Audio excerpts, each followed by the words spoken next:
Welcome to my place. My name is Goody, co-founder of that little cookie in a bag, that snack you didn't know you were waiting for, Goody's Granola. Today we're going to do something special. We are bringing a new segment to my place, and it's basically about movie reviews. And we have with us a gentleman that I've known for a few years. His name is Ryan. And the name of his company is the ID Movie Reviews by Ryan. Say hello, Ryan. Hey, how we doing? We're doing fine. How are you, buddy? I'm well. I'm well. It's a Oh. nice day, sun shining. How's the weather up in Rochester? It's cold. I want to say it's probably 35, 40 degrees, but the sun is out, so, it's a little unpredictable this time of year. So we got a Oh, good day. cool. I want to do is give us a little background of how we know each other. I know how we know each other, but tell the folks out there. So I became very good friends with Alan's son, Zach, when we were in college. I want to say uh, close to 10 years ago. And I know Alan for almost the entirety of my friendship with Zach. I often travel to New York City, so we're able to talk, go over life. We have a good friendship, and I've wanted to be on the show. We just had to find a segment that kind of worked for both of us, and this seems to be it. It's going to be great. Well, the first one that we're going to do today is the sequel to a fabulous movie, Dune. I have not seen the second one. Ryan has seen it. And Ryan, just give us some thoughts about that, maybe how that compares with the first one. We can start with that. So the second movie, Dune Part Two, takes place directly after the first. So it is a direct sequel. There's no mystery, there's no time gap or lapse. It's right after. I felt this is one of the rare times when watching movies, being a movie connoisseur myself, where the sequel was actually better than the first movie. The director has gone over a few different times. I'm going to butcher his name here. De Villeneuve. He also did Blade Runner 2049, so he has a specific style and how he likes to shoot the movie. And this is shot just the way he'd shoot many of his signature films. It is an incredibly engrossing experience. It ups the ante when it comes to almost every part of the first movie: action, acting, cast, special effects, some of the underlying themes. It explores and digs deeper into the layers of what is Dune from the book's perspective. And this completely encompasses the first book. I mean, it's a 2.5 hour runtime. One thing I'll say about the movie is most movies with that kind of runtime, there's expectations and it's a lot to live up to because you're there for so long. The movie has to really capture you. And if it captures you and it keeps your interest for the entirety of the movie, I feel like that alone is an accomplishment because that's a long time for, especially in today's world, for us to pay attention to something when things are so short. You Oh, have I hear TikTok. you. Absolutely. Would love to hear your thoughts, like on the plot. Maybe what else we got here? The direction, the theme. I know there's a lot of special effects. If you want to take these one at a time. Absolutely. So the first thing that I'll go into is the plot. The plot and the overarching theme of the entire movie is the rise of Paul Atreides' character. Now, Paul has witnessed the death of most of his friends and family. The Harkonnen have invaded the planet Dune, and they've surprisingly attacked the Atreides family, killing the Duke, Paul's father. They took the planet Dune, over spice. Right.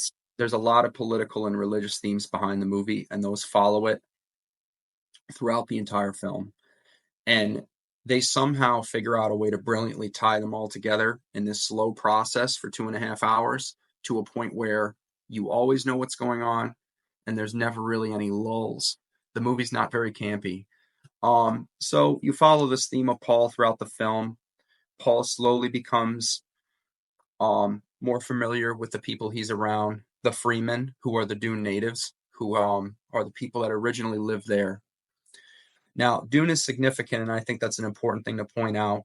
because of its spice. Now, spice is used for production of all kinds of things in this world, in this universe. It's used for production of fuels, for expensive items. Just it's an expense. It's a really critical resource, kind of like Right. oil It's, is to it's us. like oil is today. Yes, yes. So this is the only planet with it.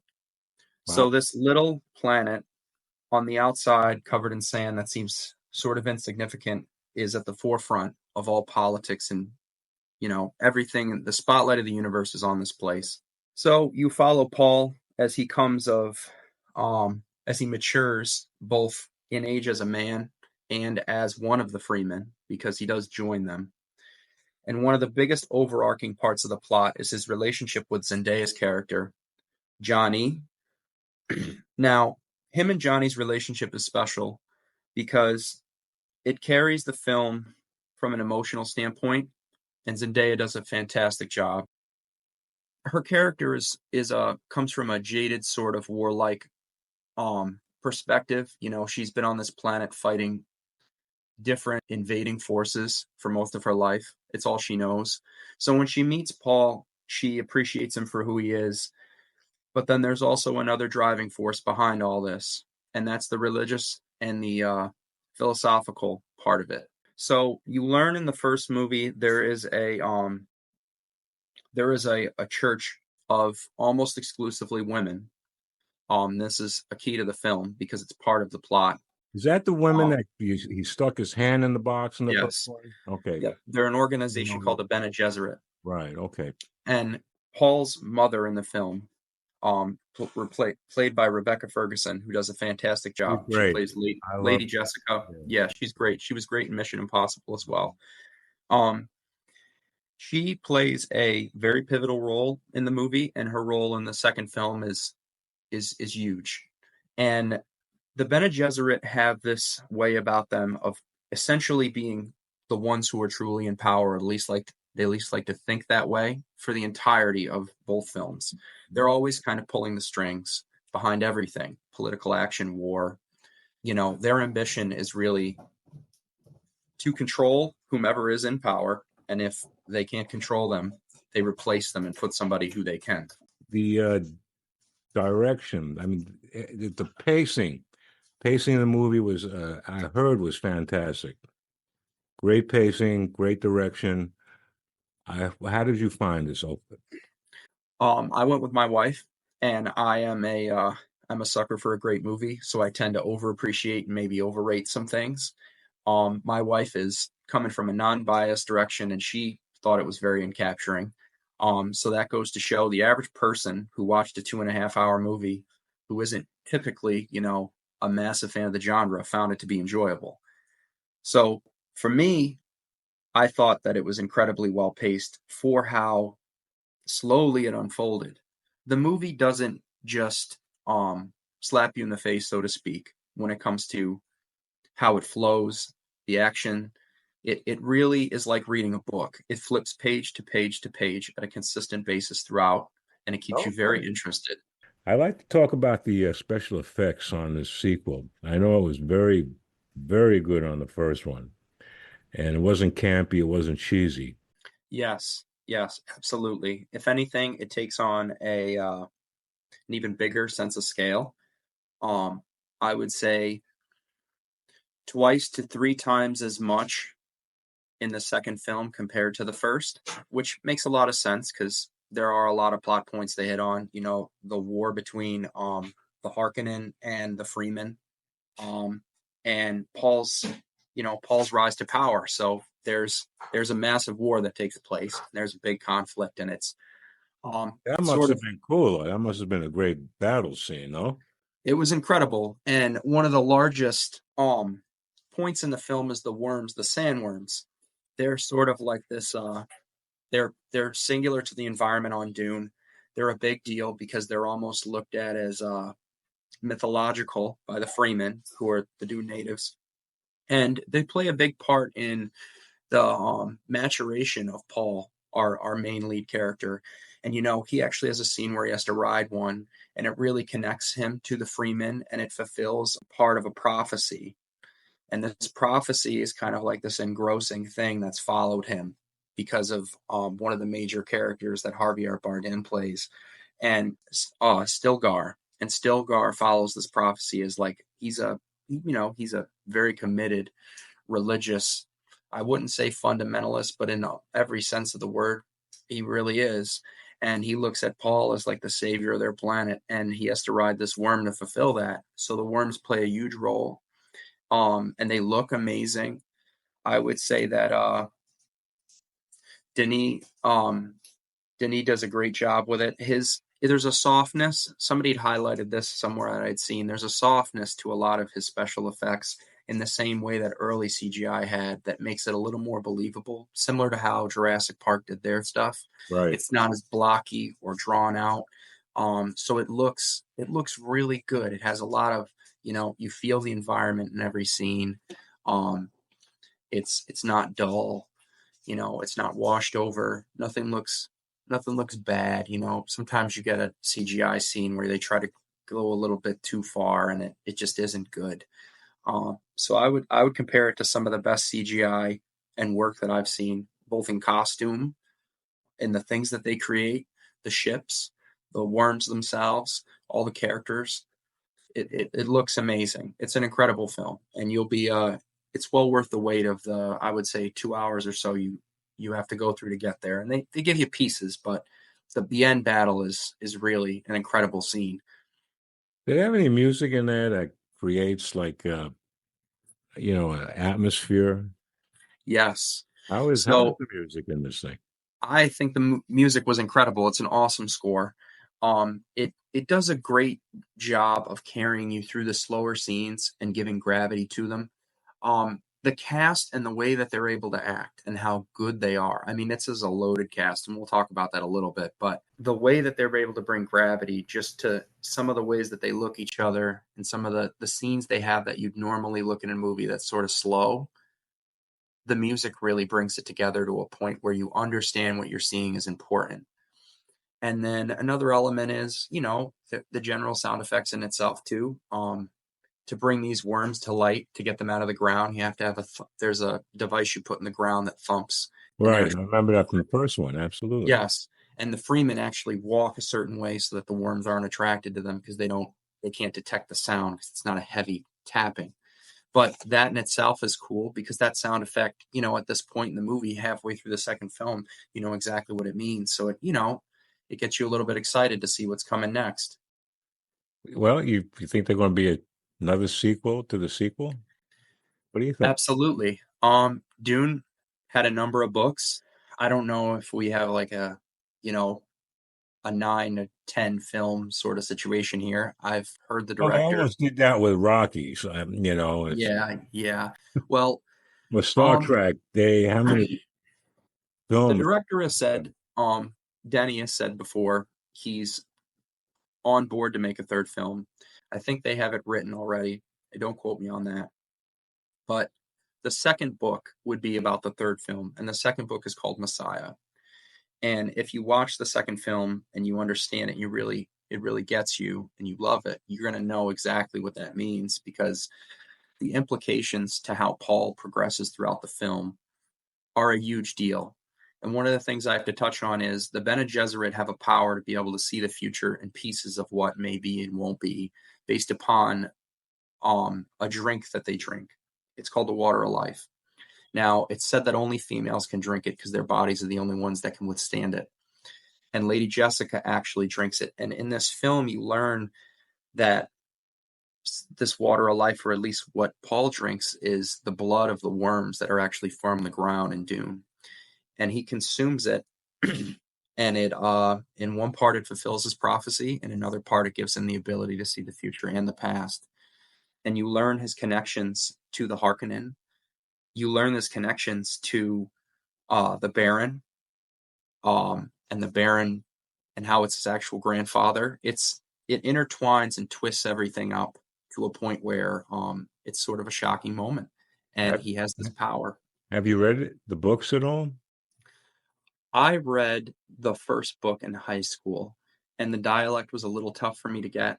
I didn't see the original '80s movie. I heard it wasn't bad, but the Oh thing no, it with wasn't Dune bad. is, It was a little cheesier. It yes, didn't have the yeah, special effects that you have today. yeah, But it wasn't a bad movie. It was a pretty good movie. okay, First one. I would recommend you see it just to compare. It might not be your thing, because it's not like what it is today, but it's yeah, like watching like old movies, old acting movies. The style was different, photography was different, cinematography was different in the older movies, but they laid groundwork, and you have some great movies back in the day. yeah. Getting back to the present day, uh, did the movie leave you with on a cliffhanger type thing? Absolutely. So I'll um I'll backtrack off of the sequel. I'd say 10 minutes or so here.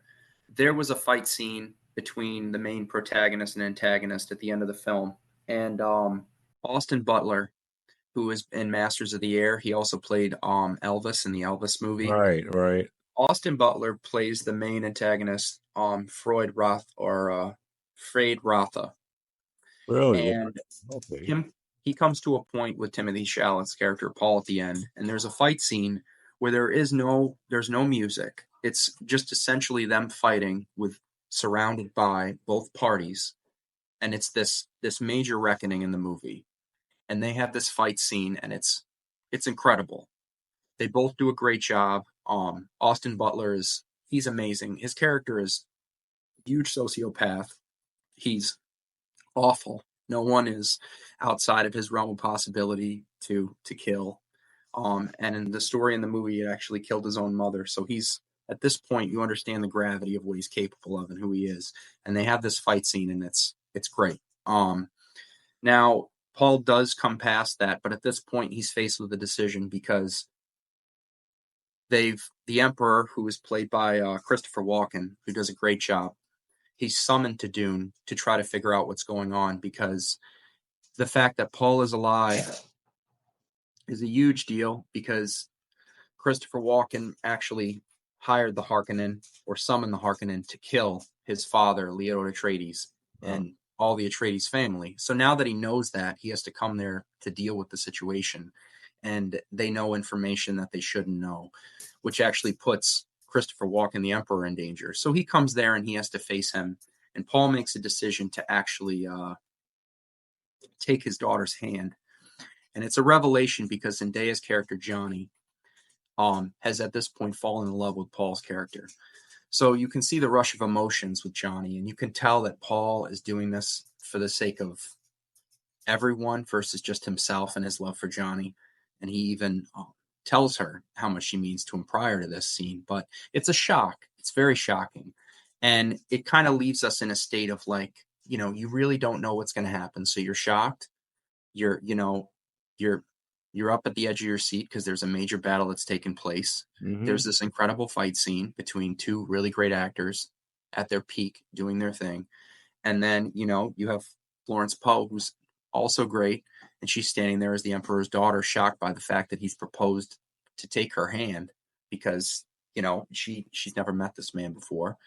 And, you see Johnny wander off in the desert and summon a worm, and that's how it goes. But it's kind Equal. of, yeah, it's you don't know where it's going, but it's going somewhere. And it's almost like a personification of that in its entirety. And the Freemen take off in the ships from the Emperor and they go fight essentially the rest of the houses. So that the third movie should it has to be very ambitious to come It close. sounds like it's going to kick ass, that third movie. It should be If it incredible. happens, it should kick a lot of ass. I think it will, based upon box office numbers. That was the only thing that um the director Denny had said was in the balance was how much money it'll make. And the movie, I think I looked a few weeks ago and it had crossed to almost 500 million globally. So I would assume they'll get another one. Well, they'd be foolish not to, especially if it's good. A lot of times sequels, they get worse as they keep going. The biggest fall when it comes to sequels, their shortfalls in my eyes are they lose their identity or they become so retreaded in what they do over and over again that at that point it's like watching the same movie, you know, 5, 6, The 7 times. Godfather trilogy I thought was pretty good. I know the second one was really good. I So, feel like trilogies are a sweet spot even in today's movies, mhm, because, you know, you have a beginning, middle, and end. It's a natural sequence. right. And to be honest with you, knowing Hollywood, they could explore. I'm almost positive, and I haven't looked into this, and I'll be honest with you. I know there's at least a second book, and I'd assume I'm pretty sure there's a couple books after that. So they could keep expanding on this. I don't know if they should. I know they need a third because their director has discussed it as being a trilogy. I think it'd be an incredible trilogy. It's going to be as long of a movie. It's got to be 2.5 hours because there's so much to wrap up. There's so many things that could happen and so many things to be brought into question. Um, it'll be a lot. It'll be a lot to try to trump this movie, but I think they can do it. They did it with the first one. Why not? Well, very cool. And I think this was a great start with our relationship in your movie review land. I know we got a second one coming up pretty soon. Yep. Let me know when you, which I was personally involved with. Yes. I won't give that away yet. We don't want to put anybody off with this stuff, but I hope you'll like it. And I want to thank you for joining me at my place and making it your place. Of Very course. in depth. I mean, you know what you're talking about. You got a very good eye for this stuff. I appreciate it. Thank you. Take care. Goodbye. Until next time, I'll be watching those movies. Let me know when that movie's ready to be reviewed. Absolutely. You'll be the first to know. All right, my brother. Thank you so much.